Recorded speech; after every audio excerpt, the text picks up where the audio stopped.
Electrostatics learning namukku Gauss's law and next application. We can find the field due to a charged conducting cylinder. So far we have discussed about the sphere. Now you can move to conducting cylinder. For that, consider a charged cylinder of infinite length and radius a. The length is infinite. We are not mentioning the how much the length is. We are saying just it is of infinite length and radius a with surface charge density sigma.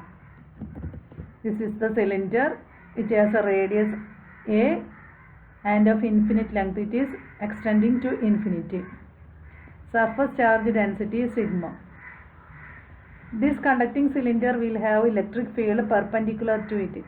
Electric field is flowing outside.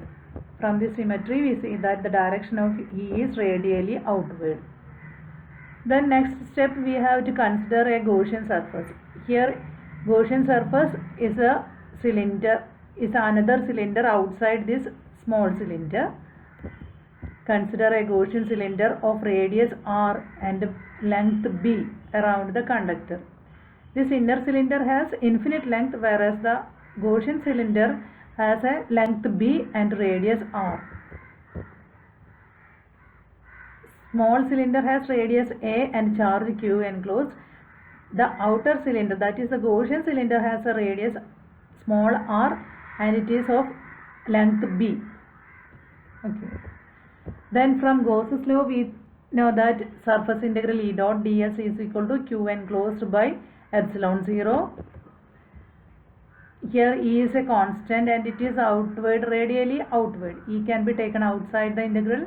In E into integral ds is equal to surface area of a cylinder 2 pi r h is the formula for surface area. Here integral ds is the surface area of the Gaussian cylinder, that is E into 2 pi rb. R is the radius and b is the length of the Gaussian cylinder. Since the electric field is radial, only the surface area of the curved surface of Gaussian cylinder is to be considered here. Okay. Then the charge enclosed by the Gaussian cylinder of length b is given by,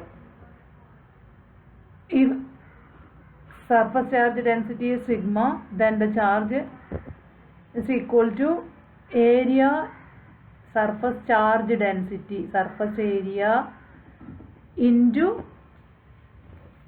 charge density will give the total charge enclosed, that is 2 pi ab into sigma. 2 pi ab is the surface area, curved surface area. 2 pi ab into sigma is the charge enclosed. Thus E into 2 pi rb, that is the Gauss's law. The LHS E into 2 pi rb is equal to q enclosed divided by epsilon 0. Q enclosed, Q total charge is replaced by 2 pi ab sigma from here. 2 pi ab by epsilon 0. Thus we will get E is equal to a sigma by epsilon 0 r. 2 pi and 2 pi cancel each other. A sigma b also cancels, a sigma by epsilon 0 r, or E is equal to a sigma by epsilon 0 r into unit vector r. That is, the field decreases as 1 by r as one moves away from the axis of the cylinder. Here r is the radius of the outer cylinder.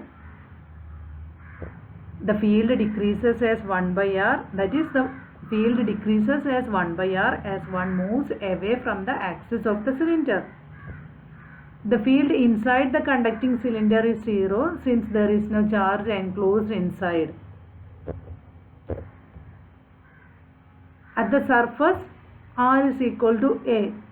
At the surface of the inner cylinder, r is equal to a. Then we will get E is equal to sigma by epsilon 0, equation number 26. Then we will consider the field just outside a charged conductor.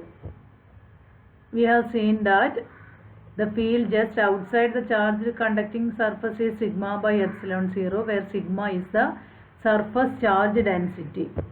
Now we have to prove that field just outside a charged conductor of any shape is sigma by epsilon 0. We have seen in the case of sphere and cylinder, it is sigma by epsilon.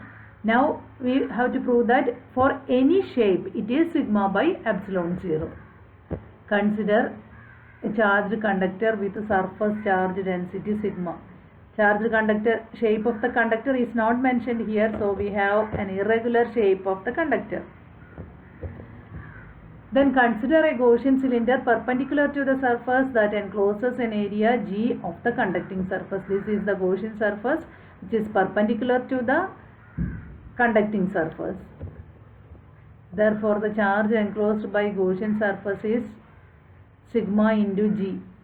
Sigma is the charge density, surface charge density. G is the area. Surface charge density into G gives the charge enclosed. The length of the Gaussian surface imagined is very small and the cross-section area G is also very small.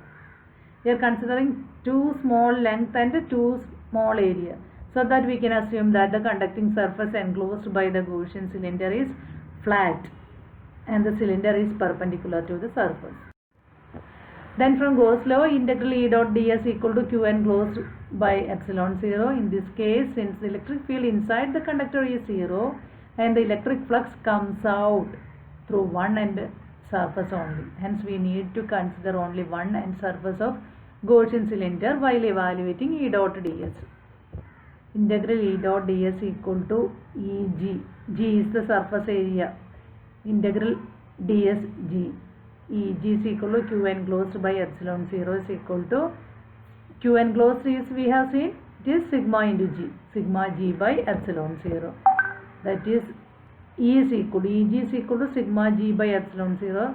G and G cancels. Therefore, E is equal to sigma by epsilon 0. Therefore, for any shape, E is equal to sigma by epsilon 0.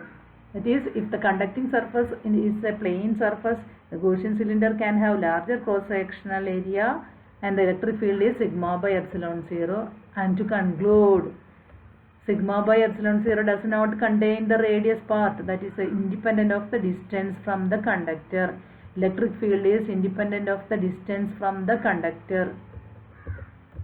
That is, the magnitude of electric field at any point close to a conducting surface is always sigma by epsilon 0. This is called Coulomb's theorem.